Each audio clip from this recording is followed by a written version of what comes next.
PDI Perjuangan Kabupaten Badung telah sepakat dan bertekad bulat untuk memenangkan pasangan Cagup dan Cawagup Wayan Koster dan Cok Aceh pada Pilgub Bali tahun 2018. PDI Perjuangan memasang target perolehan suara 80% di Kabupaten Badung.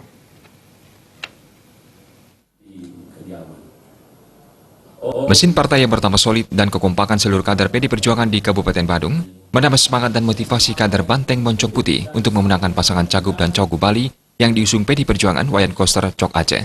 Ketua Tim Pemenangan KBS Aceh Kabupaten Badung, Igusti Anom Gumanti, saat konsolidasi DPC PDI Perjuangan Kabupaten Badung dengan DPD PDI Perjuangan Provinsi Bali menyatakan, pasangan yang dikenal dengan paket KBS Aceh ini, elektabilitas dan popularitasnya semakin menguat di Kabupaten Badung.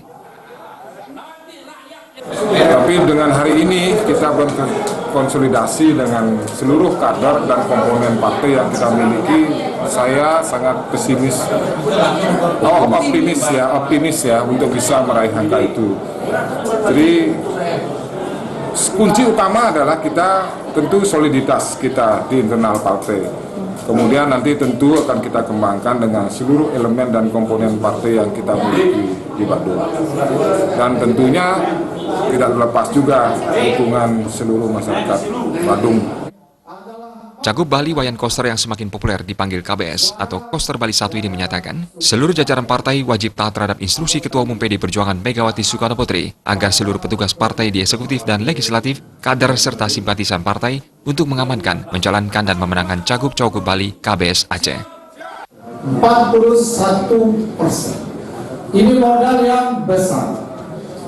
Oleh karena itu soliditas partai itu menjadi kebutuhan yang strategis, yang penting buat kita untuk memenangkan Pilgub Bali 2018. Kalau 41% ini bisa kita jaga, kita rawat, kita pelihara, saya kira kita sedikit lagi melangkah. Pada pemilu legislatif 2014 lalu, PDI Perjuangan mengantongi 41% suara di Provinsi Bali. Jumlah suara ini menurut KBS menjadi modal awal dan kekuatan bagi PDI Perjuangan untuk selanjutnya wajib dirawat dan bahkan ditingkatkan menuju kemenangan kandidat PDI Perjuangan KBS Aceh di Pilgub Bali tahun 2018. Tim Liputan melaporkan.